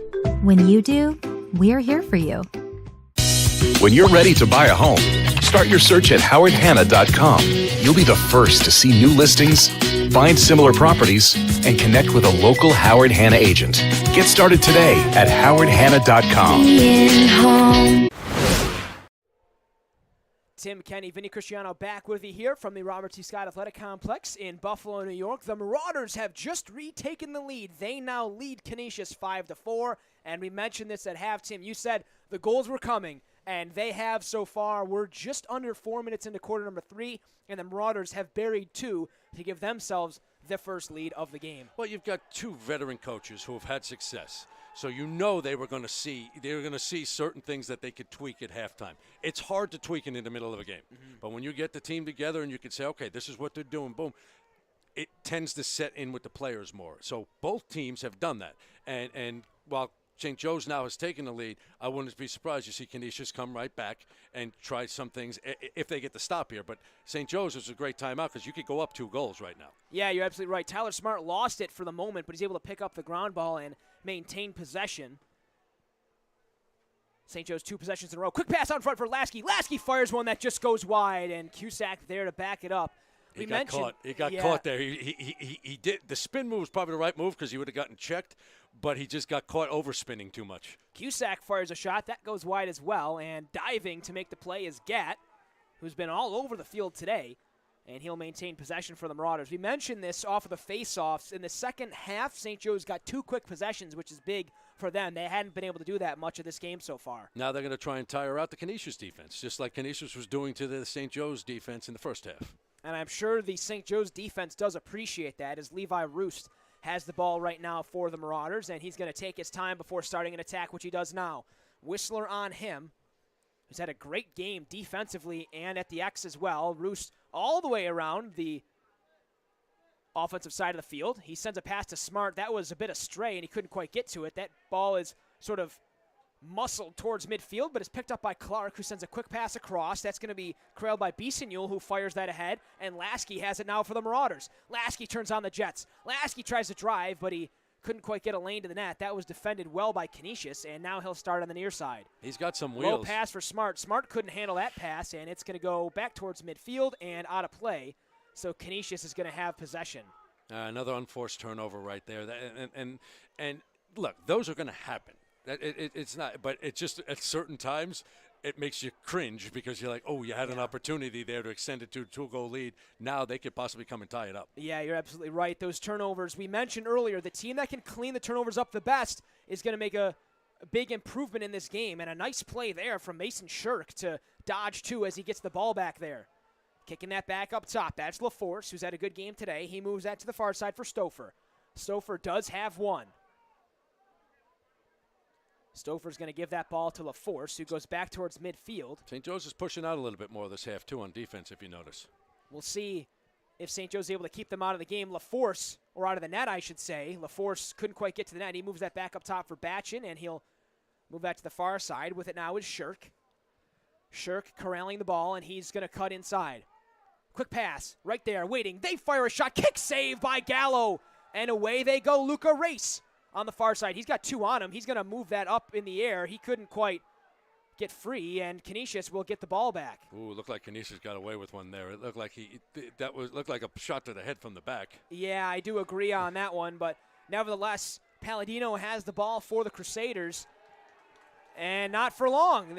St. Joe's is going to get it back. They didn't get the touch in the box, and that will frustrate a coach to no end, because that is one thing you drill into him: get a touch in the box and then pull it out.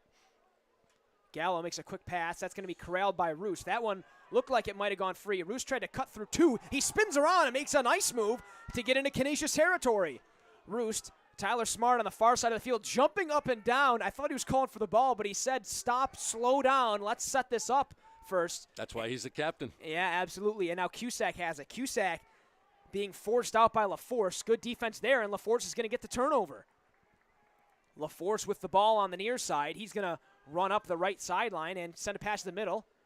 That's corralled by Stover before moving that ahead. Ball on the ground, but it's going to be passed ahead and too far for Palladino. And again, another unforced turnover at midfield. There's something going on in the middle of the field, man. Yeah, We're not sure what's happening here. Is it the wind or something? I don't know what it is. Well, it's not the clouds. There's not a cloud in the sky right now. It certainly isn't. I don't know if it's the white jerseys and the white shorts. I have no idea. But I look at the flag to our right. It's not really moving that much. No. So I don't know what excuse I will try to offer, but nevertheless, St. Joe's has possession once more after a Canisius turnover, and they're going to look to try to extend their lead here. Tyler Smart and Casada exchanging the ball for a moment. What's interesting, Whistler's not guarding Tyler Smart right now this second half.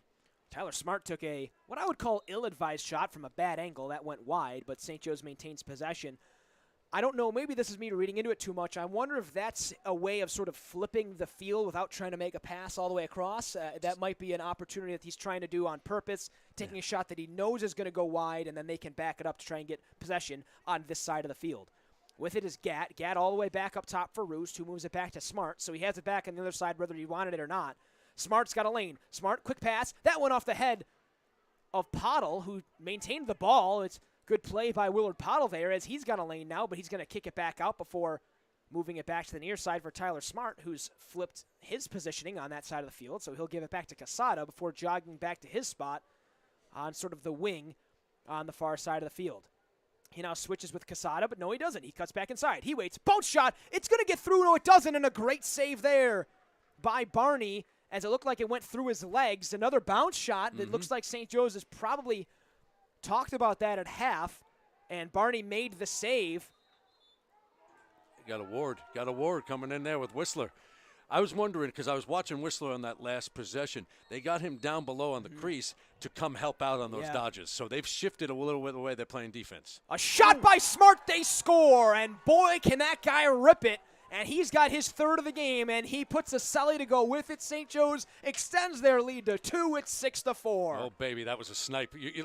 Once again, you saw the ball move around a little bit. There's the IQ we talked about. Tyler saw the gap, shot in there, and got the quick shot off and a high-quality shot, not just trying to force it through people. He knew he had that there. But once again, that's why he has these goals, and he will be playing Division I in the future because in college, because he has that ability, and he's very strong, too, as you could see with that shot. When you look at him sort of walking through the halls here at St. Joe's, he's one of the best-built students I've seen. He's very muscular and very good on his feet on the field. He's very strong-footed, and that helps him in this game. Loose ball momentarily picked up by Canisius, and racing into St. Joe's territory is Richards. Now Palladino. Palladino switches hands. That fired a shot that went off the side of the net and will be backed up by Popko. Canisius' first possession in quite a few minutes, I'll say, at least in St. Joe's territory since they had that turnover. They weren't able to get the touch in the box, and that turned into a St. Joe's goal. So surely that's something the coaching staff is going to want to address here as Canisius has their opportunity to try and claw back as St. Joe's has scored 3 straight. I mean, you can see by their athleticism, if Canisius could get the clear down better, they could get odd man rushes coming down this field quickly because they're fast, but they're just not getting it clean across the midfield portion right now. We talked about that. You're absolutely right. We saw that work out for them once more today. We'll see if they can do it again. Instead, they have possession now. Stopping, waiting, firing a low shot, and Gallo makes a great save with the body there with 2:45 left to go in quarter number 3. A big save from Gallo. Gives the ball to Ventresco, who's got some pressure. He's looking for an outlet. He doesn't have one. Sends a high pass to the far side. That goes off the stick of Bisonule, And a turnover in St. Joe's territory is going to give Canisius the ball back, and that's not what you wanted to see if you're Coach Hideki for St. Joe's. You had an opportunity to make a stop and try and extend your lead again. Instead, you turn it over, and now Palladino has it for Canisius. Well, that's one of those plays where when I played, my coach would say this all the time, you were given 2 legs for a reason. Use them. Get away from the pressure and then make the pass. That time, he kind of was too close, and it kind of threw an errant pass. LaForce with it for Canisius now. Around behind the net for Bachchan. LaForce gets it back and will work around behind the net, being worked on by Latour. He stops, sends a pass out in front, looking for Popko. It couldn't get to him. Palladino tried to corral it, and he will. Moving to the near side for Stouffer. Stouffer spins around his man. Smith sends a nice move and spins another way. He put him in a washing machine there, but he couldn't get a shot off, and he's going to go the other way for Popko. Popko tries to body his way in. He's checked, and the ball's on the ground. Great play there defensively by the Marauders, and they'll go the other way. Ventresca takes a beating. He's tripped up at midfield, and that ball will go across midfield. No whistles yet, and this crowd's going crazy. Now a flag comes down. Cusack cuts in. Cusack to the net. Cusack waits. He fires, and he scores! A great play by Aiden Cusack, and the Rowdies go crazy. Evan Gallo loves it, and the Marauders have extended their lead to 3. It is 7-4. Well, when you look at this, it started all with the great defense from St. Joe's. You had Palasuto. He was right on him, and he got help from a shorty. I'm not sure who it was. Absolutely. And they Luke Ventresca, I believe. Yeah, so they caused that turnover, and then they ran, and they took it right down the field. And sometimes, you want to have patience. An odd man rush, you'll take that every day instead of just moving the ball around. Absolutely, and what an electric play there from the Marauders to extend their lead. They have a 3-goal lead, and it just felt like moments ago they had their first lead of the game, and now they have a 3-goal lead with a minute 27 left to go in quarter number 3. A penalty was assessed on the play. I didn't really see what the penalty was. There was a collision at midfield there, and it was a late flag, but it came in from the back judge. He threw it in there. So, and evidently, I think they're going to keep him in. It wasn't going to get wiped out. So I'm not sure. We don't have a direct line here to find out what it was. But the fact that they didn't wipe it out means he's going to probably be locked in for a minute. Yeah, so I did, at the tail end of that situation, I did see the referee say 1-minute penalty. So a man advantage for the Marauders for 1 minute. Quesada with it now. Lasky's going to jog by him. Now on the far side with it, back up top for Quesada, for Roost. Roost, near side, that's Gat. Back up top for Gabe Cusack. Gives it back to Roost. Roost is going to wait, and Smart has it on the far side. Far pass for Lasky, and Smart will get it back once more. Smart, Lasky, quick pass inside. Quesada dodges, he waits, doesn't have a shot. He'll kick that back out to Tyler Smart, who's got a lane. He's going to think better of it. Roost with it now. Back to Tyler Smart. Tyler Smart back to Roost. Roost, quick pass, Quesada. Quesada doesn't have a lane either. He sends a quick pass inside to Lasky, who gets it back up top to Smart now. Back for Roost. Roost near side Gat. Underneath Cusack, in front looking for Quesada. He scores! I'm sorry, that's Lasky, but doesn't matter. It's a 4-goal lead for the Marauders, and they worked that ball around very well to get their 4th goal in a row, 5th goal in a row. It's 8-4 St. Joe's, and they are pouring it on in the 3rd quarter. Well, yeah, you look at how they were. They were moving the ball around. They didn't force a shot like they were doing in that 2nd quarter. They moved that thing around, and Lasky did a great job because that pass was checked. It bounced, and he was able to scoop it and shoot it in one motion, which was very, very athletic play, and keep his wherewithal on it and get that goal in. And now you've got an 8-4 lead, and if you're Canisius now, you have to kind of reset yourself here and say, okay, what's going on? With 40 seconds left to go in quarter number 3, Lasky with the most recent St. Joe's goal. He did a good job adjusting to that ball, as you just mentioned, as Canisius will have possession with Popko here. Off of a violation on the faceoff. He's going to try and bury one here. I assume they would love one before the quarter ends. He fires a shot. Kick save by Gallo. What a save. Palladino tried to dig for it. It's on the ground. Palladino gets checked. That ball's on the ground. Nobody can quite get it yet. Ventresca had it temporarily. I'm sorry, that's Racing. St. Joe's emerges with it, and Tyler Smart crosses midfield. Back to Quesada. Quesada stops. Pass to Cusack. Cusack couldn't corral it, and it's going to be a very nice play by Barney to mitigate that threat as he sends a long pass towards midfield. Popko corrals it. He's still got it. High shot that goes way over the net. And it will be Canisius possession with just under 5 seconds left to go. So I wonder here if they're even going to try to take a shot or if they have the time to. Gallo is not even in his net, so I'm not sure what the defensive play is here. So they gave possession They gave to it the back to Marauders. St. Joe's. I was wondering. I think the ref had just made an error on the call. I believe you're right. And as the buzzer expires, the momentum has certainly shifted here since the midway point of this game. We've got 12 minutes left to go. The Marauders lead by 4. It is 8-4. And St. Joe's on top by a couple. Although this fourth quarter is sure to be interesting, we'll be right back. This is High School Lacrosse on Western New York Athletics. When you're ready to buy a home, start with a visit to howardhanna.com. You can find new listings before they appear anywhere else and refine your search for immediate notifications of similar properties. Plus, get pre-qualified to make your offer stronger and connect with a local Howard Hanna agent who knows your area and how to close the deal.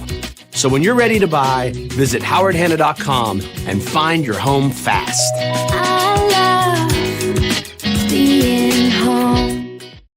Logistics Plus is a global transportation provider headquartered in Erie, PA with locations worldwide, including right here in Western New York. Logistics Plus is consistently recognized as a fast-growing transportation and logistics company, great supply chain partner, top freight broker, leading project cargo manager, and a great place to work. With a strong passion for excellence, our 500-plus employees put the plus in logistics. Call our Buffalo office today for an efficient, personal approach for all of your transportation needs. We are back here at the Robert T. Scott Athletic Complex in Buffalo, New York. Tim, you said at halftime the goals were coming, and they did. It is now 8-4, 5 Marauder goals in that third quarter. The only team that scored was St. Joe's, and it is obvious by the way this energy has shifted on this field. What has Canisius, what do they have to say in that huddle there in between these quarters, trying to reset themselves to claw their way back here with this deficit? Well, I thought on the offensive end, once they get the ball, they're moving it and they're getting quality shots. Gallo is making some great saves right now, so you want to keep doing that. Those will go in. I think on the defensive end, they've got to figure out they're not having their key defenders now on the key players. They're kind of setting them back a little bit, and I think because there is a little bit of fatigue there. They ran around a lot in that first half.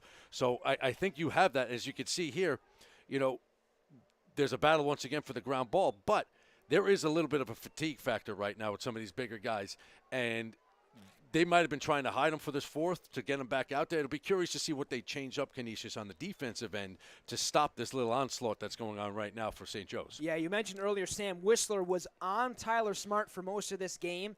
He was moved off of him defensively in coverage, and Tyler Smart now has 3 goals today. And that, and then just like that, Popko adds one for Canisius. So they've very quickly answered, and that's a big goal for them right out of this break in the between the third and fourth quarters. So just a mere 23 seconds in, they've narrowed the gap to 3 after a goal from Walker Popko. Yeah, they just what they did was they moved it very quickly. Popko had the lane, took it right down there, right on, went overhand shot, bounced it right in between Gallo's legs. That's what we just said. They were getting good shots. Gallo was just making some fantastic saves. Some of them, percentage-wise, will go in. Right. It's like 3-point shot in basketball. Yeah. You keep shooting it, they're going to go in sooner or later here, and you're going to get some of these points. So that's exactly what happened there. And now with them getting this ground ball again, and they have another opportunity here to cut this lead back down to 2 if they take their time and patience. Yeah, LaForce has it now for Canisius. I was so surprised by Canisius' quick attack on that goal. They've been really doing a great job of setting it up and being patient all day. Instead, Popko gets it back, and he's going to look to attack right away. He runs over a man before tripping himself. The ball is on the ground, and that's picked up by Polosoto. Quick pass ahead. That's going to be corralled by the Ventresca as he crosses midfield. He's got somebody with him to his left. That's Lasky, and he's going to send that pass to him. Lasky corrals it. Quick pass ahead. Fires a shot. That just goes wide.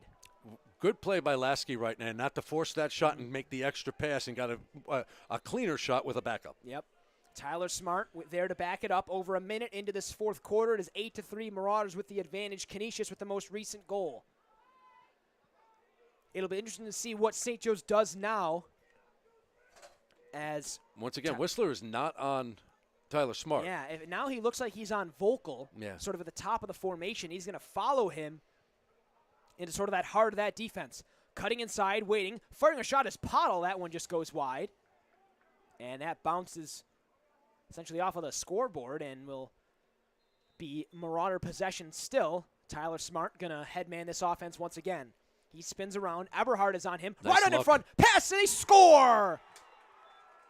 Vocal with the goal, and a very nice play from Tyler Smart to set that one up. And once again, the Marauders are up by 4. It was a fantastic look. There's the IQ we talk about. That he beat his guy. The slide was coming, and he saw the open man right in the middle. You know, when you look at his stats, right, coming into the game, he had 20 goals, 31 assists. Yeah. That tells you he's not just looking to score. He's looking to get everyone involved, and that play was the epitome of that right there. Yeah, you're absolutely right. A very well-rounded player in general, and certainly offensively very talented. You just mentioned 20 goals coming into the game. He's added 3, and then that assist, a beauty there. But Canisius with possession once more, walking and firing in a defensive play. The shot is there, and I believe Gallo made a save on that if it even got to him. And that's going to be covered in the crease, and falling on it was Clark. Yeah, they're calling a free clear because the ball was touched when Gallo had it in the crease, so that means the offending team needs to go back onto their end, and the St. Joe's now gets the ball at midfield to start off. It will be Roost who crosses midfield and begins possession for the Marauders. Thank you for that clarification on that call there from the referees, who have called a couple of penalties today, but not a ton. Although I believe each team may have capitalized on, at some point, a man advantage opportunity. St. Joe's certainly has, and that was one of their goals on that run that they had in the third quarter. Casada has it now for the Marauders. He's going to kick that down low for Tyler Smart. And as the players look to their bench, looks like almost every coach, except for head coach Hideki, is sort of making some sort of hand motion to move the players around into formation.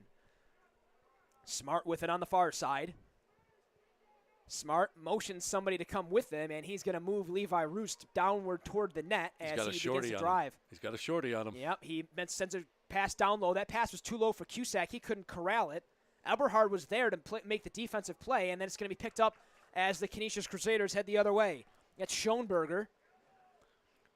Far pass for Palladino, and that pass misses Palladino and goes out of play. So St. Joe's will get the ball after another unforced turnover, and those have plagued both teams at times today, but it seems recently Canisius has sure had their fair share of those unforced errors. That's correct, and when you're on the road in a high-energy game, those will come back to haunt you. And right now, they're kicking themselves for allowing that to happen. Yeah, you're absolutely right. Cusack crosses midfield as the whistles go, and St. Joe's will take a timeout to set something up offensively with 8:43 left to go in quarter number 4. The Marauders are leading by 4 here.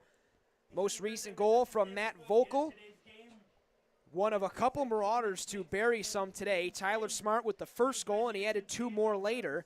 Cashera with 2, and those were great goals back early in this game. And it's amazing to think how this game has changed from when Cashera buried those 2 goals to where we're at now. It's like different movies Yeah. we're watching. It goes from one chapter to chapter, and normally in the flow of a game, you're going to have some of that. And what St. Joe's has done is capitalized more. All right, and we talked about the unforced turnovers on Canisius' side. And I see the coaches now for Canisius, they're talking to the players, and they're saying, back up. You don't need to keep moving forward and force a bad play. If you don't have it, back up, swing it around, move the ball to the opposite side of the field to bring it up. That's how you do a good clear. And what's happening is they're trying to just force and go forward so quickly that sometimes, more times than not lately here for them, it's been going and being a turnover, and they need to just settle down on that. If they settle down, I think they'll be able to come back and get some goals in here and cut away at this lead. Yeah, you're absolutely right. You mentioned earlier how lacrosse is, of course, a unique sport. Every sport is unique in its own right, but lacrosse is unique in that even if you find yourself down by a deficit of, well, right now we have a deficit of 4 goals for the Crusaders, you can claw back. 8 minutes and 43 seconds is plenty of time to come back. It's not like they're out of it by any means, because if you score, you win possession off the faceoff, score again, suddenly you now have momentum and you can control pace of play, whereas in some sports, like you made that basketball comparison earlier, after you score, the other team gets the ball and then you have to get it back. In lacrosse, you can score and then have the ball right back again. Yeah, and you know, it's interesting because you don't have it in high school right now, but the shot clock in college changes that a little bit. Absolutely. Changes that mindset right there. Here they do have the stall and it goes in the box and stuff, but you know, there is that push to go for the shot clock for high school because it makes it quicker. It speeds the game up even more. Yeah, absolutely right. Tyler Smart with it now. He's got 3 for the Marauders. And he's going to slowly work his way around the Canisius formation. Now he shimmies and tries to drive from behind the net. He waits, looking for a pass, sends one out front. That was failed to be corralled by Cusack, but it kicks free, and Lasky's able to pick up the ground ball. A very nice play to support that from Lasky when that pass sort of was unable to be held by Aiden Cusack. St. Joe's is doing a much better job this half on the ground balls, too, Absolutely. which was a key from Coach Hudecki. Yeah, Tyler Smart, Gabe Cashera both tied for the lead and team lead in ground balls, and a couple other guys contributing today as well, which is big. Lasky, who has the ball right now, had the most recent one. Quick pass in front. It's right there, but they're unable to connect. Cusack's going to race for it, and he knocks it free and picks that up off the bounce. There's and another ground ball. Yeah, absolutely. That is a big part of this game that I think goes underappreciated, is your ability to get those balls when they're loose. And as driving the net out was Quesada, he fired one that was just wide. Barney had that side of the net pretty well covered, even if he did get the shot on that. But regardless, it will be Gatt with the ball now for the Marauders. He kicks that back to Roost, back up for Cusack. Cusack didn't have an outlet to pass. Now he does. He'll move that to the near side. It's Quesada. James Quesada with it, being worked on by Kyle McKellar. Quesada spin to the net. He fired one across the crease. That one. Canisius is playing a zone right now. Yeah. If you notice what they're doing on defense, they're playing a zone to negate some of the movement. Yes. At this point. The key with being in a zone is you've got to make sure you have your zone covered. Yeah. Your area covered here. And right now, Canisius did a change here. Let's see how St. Joe's adapts. It'll be interesting to see. I will say with now 7 minutes left to go in quarter number 4, not quite halfway through this quarter, but St. Joe's doing a nice job of working a little bit of clock off this. Matt Vogel working his way through 2. He's still got the ball, and behind the net looking to find an outlet. He'll move it to Quesada, and a high pass for Smart is corralled by the junior. He looks to drive the net. Smart has a lane. He bounces back. He waits. He fires the bounce shot, on a great save there by Barney to keep that one out of the net, and now Canisius is going to attempt to clear. That was a great save. After you see he went down low, but he kept his stick high and was able to catch that. He covered a lot of the net like that, and that one is successful. Now Canisius with possession in St. Joe's territory on the far side is done. Done around behind the net for Palladino.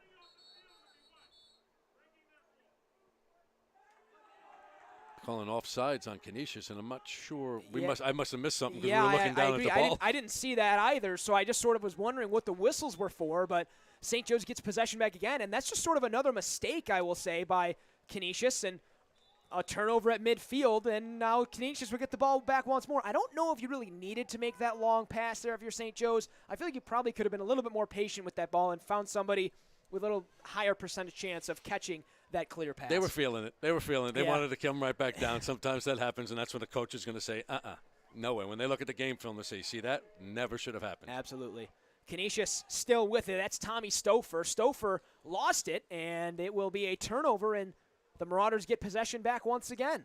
That was really good defense that time, making sure body position and just continually forcing him to the outside that caused that turnover. Luca Race, and guess who? Gabe Cashera, who Yep. I will say has probably had one of the best games I've seen all season from him. He's been fantastic as he heads to the bench for a substitution, and the Marauders have the ball at midfield. That pass over the head of Race, it's in the feet of Polisoto, but he corrals it, and that one's going to be offsides on the part of the Marauders. Polisoto tried to argue his case, and so is head coach Pete Hudecki, but the referees don't seem to care, and they're going to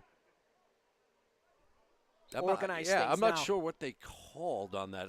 It's not over and back yet because they didn't go into the zone. Right. So I'm not sure exactly what the call was. Either way, whatever the referees decided to call it, awarded possession to the Crusaders, who now more than halfway through quarter number 4, I would venture to say they probably need one here on this possession. Palladino has it behind the net. He looks for an outlet up front. Doesn't have one yet. He's being defended by Race.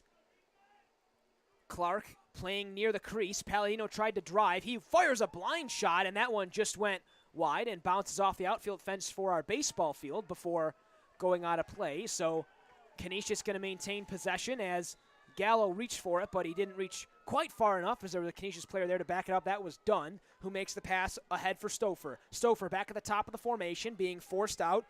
Pottle defensively on him there. Isaac Stewart going to work on his man. Back up top, Popko. Popko looks to drive. He wants it. He gets hooked in a save made by Gallo, who's going to corral it. A nice job there from Evan Gallo, who has really turned it on here in this second half. He's really seeing the ball well right now coming out of the sticks, and he's anticipating those shots. I mean, Popko just showed that was a heck of a move there. Yeah. He just got closed out at the end and couldn't get the full force of the shot in. Yeah, it was good defensively by the Marauders to make that play as they cross midfield here with Pottle. Pottle inside. That's Latour. Latour takes a body. He gets that one knocked free. A flag flies, and another one does as well on the far side of the field. So we'll have whistles that go and a short stoppage here with 4:16 left as a penalty going to be assessed here to the Crusaders. Yeah, you got a slash on that right there. You know, that's one of those plays where the offensive player from St. Joe's saw a guy in the middle, threw it, but didn't realize, oh, that's a long pole. Yeah. Sometimes you see the jersey, you're throwing it towards it, and that's a hard play for a long pole to get in the middle, to catch it and get into any position to do anything. Yeah, Latour was the long pole that received that pass there, and we have a timeout on the field with 4:16 left to go in quarter number 4. Marauders have clawed their way back. They have a 4-goal lead. It's 9-5. We'll be right back. This is Varsity Lacrosse on the Western New York Athletics.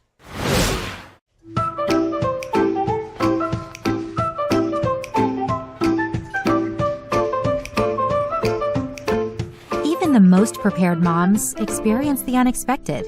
When you do, we're here for you. When you're ready to buy a home, start your search at howardhanna.com. You'll be the first to see new listings, find similar properties, and connect with a local Howard Hanna agent. Get started today at howardhanna.com. Tim Kenny, Vinny Cristiano back with you here. The Marauders lead the Crusaders 9-5 with 4:16 left to go in quarter number 4. This game has been exhilarating all the way through. We have goals from long poles. We have goalies making crazy kick saves. And right now, the Marauders have possession. And I think here, Canisius really needs a quick turnover and a goal very fast, because I said this a little bit ago, they had time. I think they might be starting to run out of time here. Well, this is a critical one. This is one of those game-turning possessions right now. If they could get a stop, then come down and execute, then they're going to stay right in this game.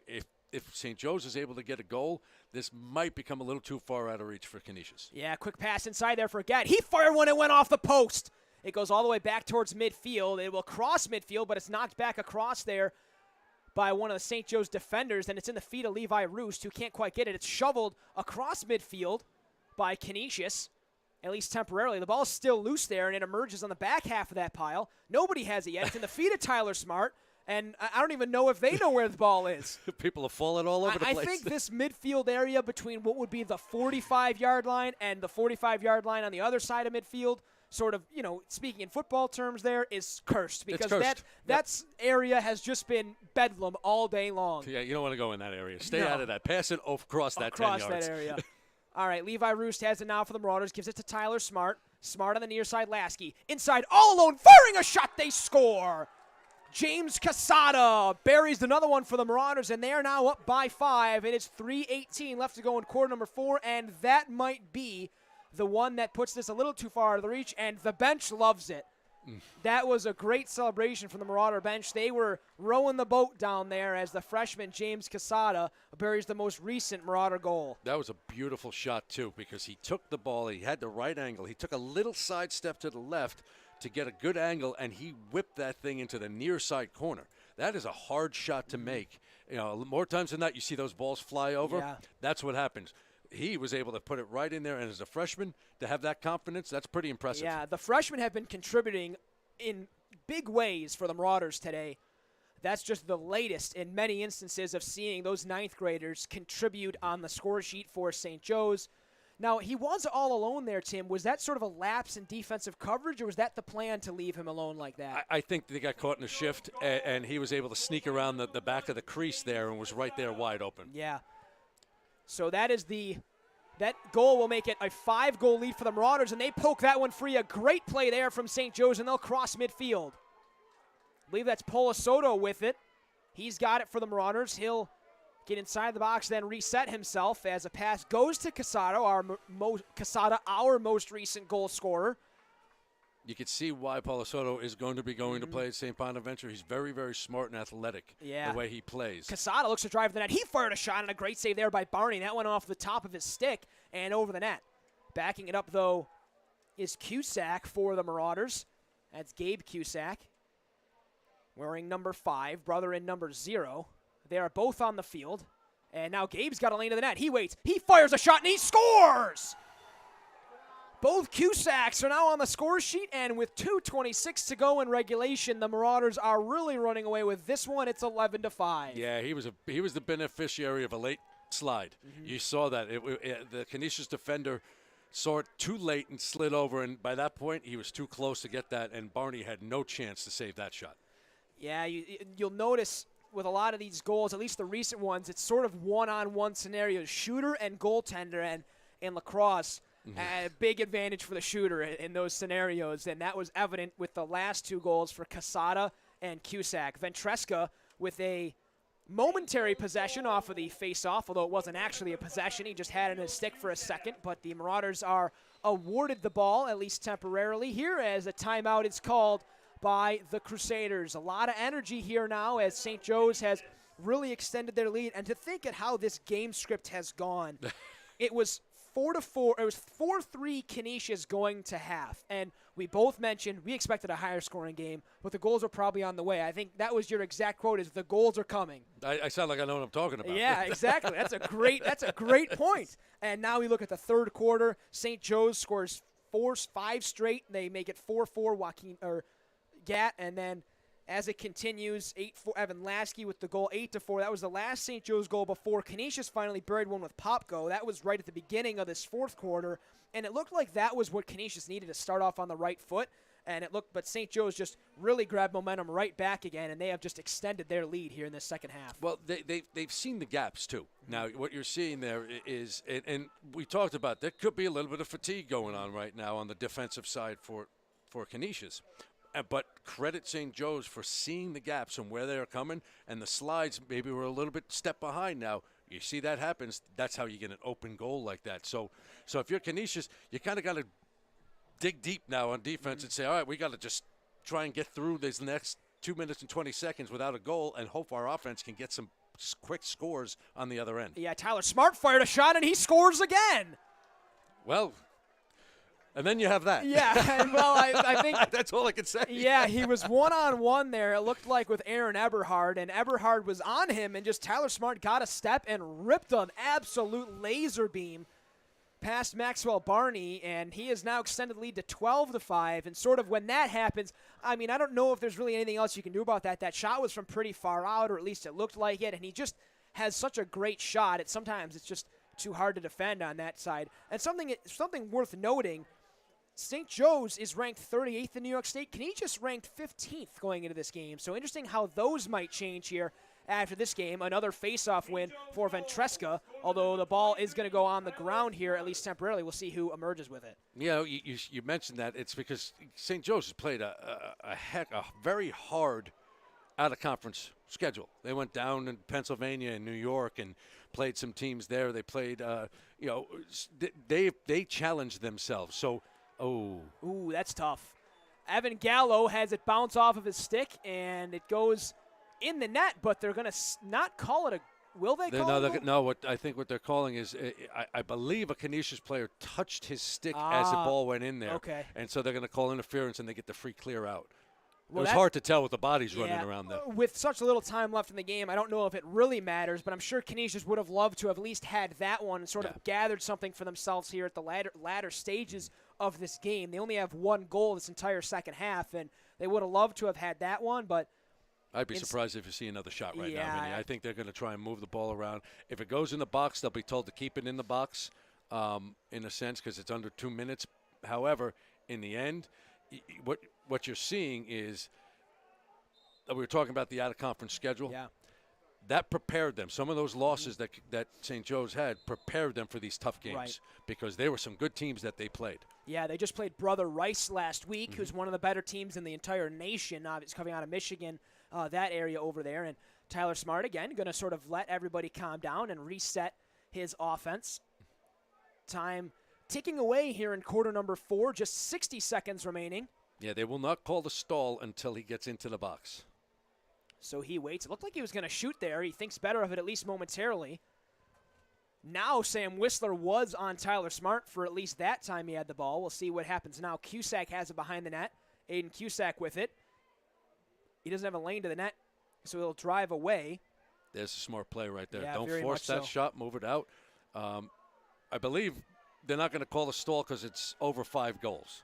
I think they will only call the stall if it's under 5 goals or under. Oh, right in front. They take a shot, and a nice save by Barney, and then a penalty flag flies. He got cross-checked on that shot. Kyle McKellar cleaned him out after taking that shot. Barney with a good save there on the shot. I didn't know if St. Joe's was going to even take another shot at that point, but they did. And even a couple moments before that, Levi Roost took a shot there. But with 21 seconds left now, we can see Pete Hideki going to meet with his offense. Yeah, I don't think he was happy with that shot, to be honest with you. I think he just wanted to move it around, get the game over, and be done with it. Yeah, I think you're absolutely right. That is probably correct. Now, James Casada going to have it here for the Marauders. He does have a goal today. But, boy, this game has really been dominated by Tyler Smart from the Marauders and a couple great saves defensively. I mean, again, you got Cashera, who has got 2 goals, a long pull, a couple turnovers forced. A very well-rounded game from the Marauders after those first couple minutes that it looked like everybody had the jitters. And that was, I think, on both sides of the ball. Exactly, and they just settled down. Listen, they're young still, and that's the pros have to deal with that. Yeah. So it takes them time, and now they're just going to let it all roll out and and that's it, right? Don't need to take a shot. Don't need to get anyone hurt. Finish the game out. Finish with class. Move on to the next game. And that will be our final score, 12-5, the final. The Marauders found themselves in a deficit early. They battled back and forth, and they found their first lead in the second half and never looked back. The Marauders end with a 7-goal margin of victory. And, Tim, this was a great game, but who do you think was really the dominating force in this game? Who was our player of the game today? It kind of ebbed and flowed, if you think about it, but the one constant was Tyler Smart. Mm-hmm. He was able to take control when it was necessary. You mentioned it a couple of times, settling the team down. Mm-hmm. That's what a team leader does. And then he comes out and executes, gets a couple assists, gets some goals. To me, that calming presence and having that ability to settle everything down when the game was real tight was key, and he to me was the player of the game. 4 goals from Tyler Smart. You mentioned he's a leader on this team. He led the St. Joe's Marauders to a rivalry victory over the Canisius Crusaders. Good performances, I would say, from both goaltenders as well. Definitely. Maxwell Barney on the Canisius side and Evan Gallo for the Marauders. St. Joe's emerges victorious in this one, 12-5 in the final. For Tim Kenny, my name is Vinny Cristiano. This has been Varsity Lacrosse on Western New York Athletics.